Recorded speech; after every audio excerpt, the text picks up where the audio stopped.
Welcome to Indai's Japanese Grammar.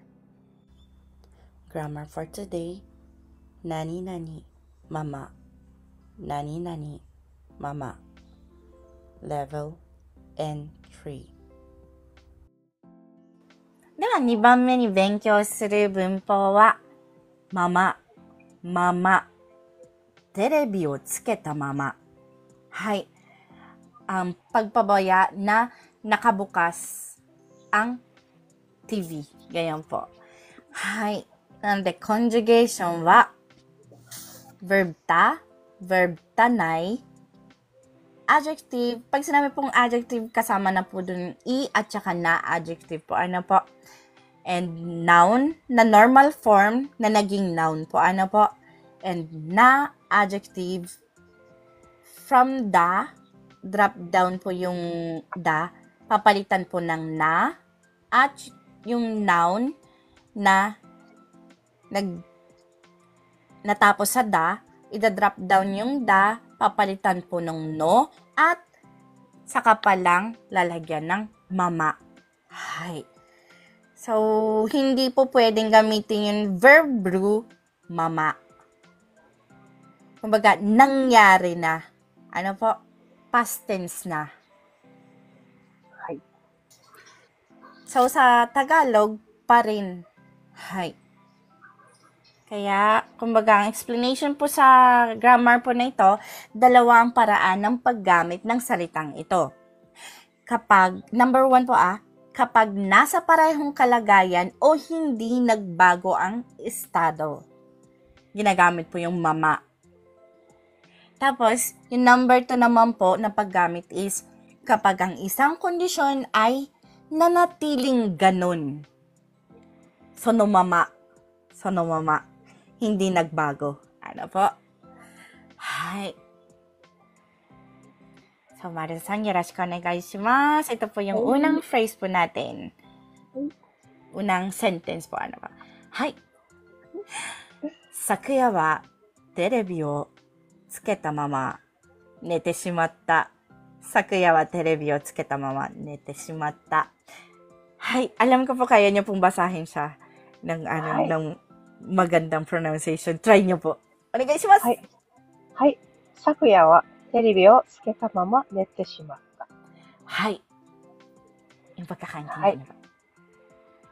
Natulog, kagabi, natulog nang nakabukas ang TV. Hi. So, desu ne. Kumbaga, hindi nagbago.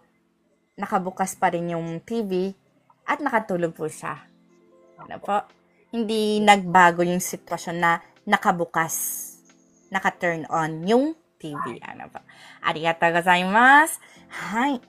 Kapag tinignan po natin siya word by word, maging sakuya wa, kagabi, terebi o, ang TV, tsuketa, bukas, mama, pa rin, nete shimatta, nakatulugan kong. Hay. Kumbaga, sa Tagalog po kasi, hindi na po tayo gumagamit ng mama kasi understood na nakabukas yung TV at nakatulog ako kagabi. Pwede pong gamitin ng ganun. Kaso, kumbaga, grammar po yung napag-uusapan natin. So, kailangan po natin maghanap ng kaparehas, katumbas sa salita sa Tagalog. At pa rin po yung lumuwas sa utak ko. Pero kung meron po kayong mas maganda pong translation, po sa akin, pakituruan po ako. Ano po? Hi. Perfect. Arigatou gozaimasu. So, bale po, pag pinagdugtong-dugtong po yung kaninang mga salita, magiging nakatulugan kung bukas pa rin ang TV kagabi. Sakuya wa terebi o tsuketa mama nete shimatta. Hay, yun po yung paggamit po ng mama. So, ginamitan po natin ng pa rin. So, ang ginamit po natin doon yung number 2 na kapag ang isang kondisyon ay nanatiling ganon. Hay, number 2, mama. So, ginamitan po natin ng pa rin. Hai, arigatou gozaimasu. では次行きましょう。kayo pa rin po, Mara-san. よろしくお願いします。はい。よろしくお願いします。はい。では読みますね。はい。この野菜は生のままで食べても美味しいですよ。この野菜は生のままで食べても美味しいですよ。お願いします。はい. Itong gulay na ito, kahit kainin mo siya ng hilaw, ay masarap pa rin siya. Ay, masarap siya. Masarap siya. そうです、そうです、そうです、そうです。ありがとうございます。Kaya pag tiningnan po natin yung word by word, magiging kono, ito, yasai wa, ang gulay na, ito, kono yasai wa po, ano? Nama no, kahit na hilaw, mamade. Yung mama po, hindi na po natin linagyan ng pa rin. Kasi yung ginamit po natin ditong way is yung number 1 na hindi nagbabago ang estado. So, hindi na po natin lagyan ng kahit na hilaw pa rin. Tinanggal na po natin yung hilaw pa rin, naging kahit na hilaw. Ano po? Then, tabete mo. Kainin pa rin. Nandito po yung mo. Oishii desu yo ay masarap. Masarap pa rin.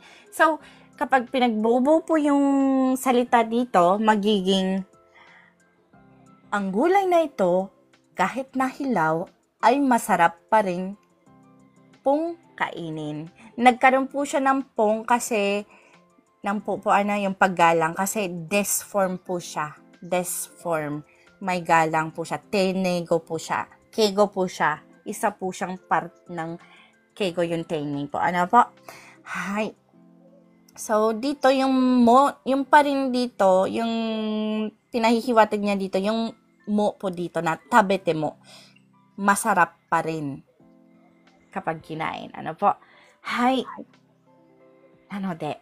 Arigatou gozaimasu, Maru-san. はい。ありがとうございます。Ito po ay cut out from our free entry lesson class. Sa taong 2025, may free entry lesson class po tayo tuwing MWF at 8 p.m. Japan time. Minsan, may extra class po tayo ng Saturday. At kapag meron, ay aking ina-announce ng umaga ng Sabado. Para po sa gustong sumali, please follow me and stalk me sa araw na aking nabanggit. Thank you for watching and please continue supporting me, follow me, and share my videos for more contents. Maraming salamat po. Hanggang sa muli.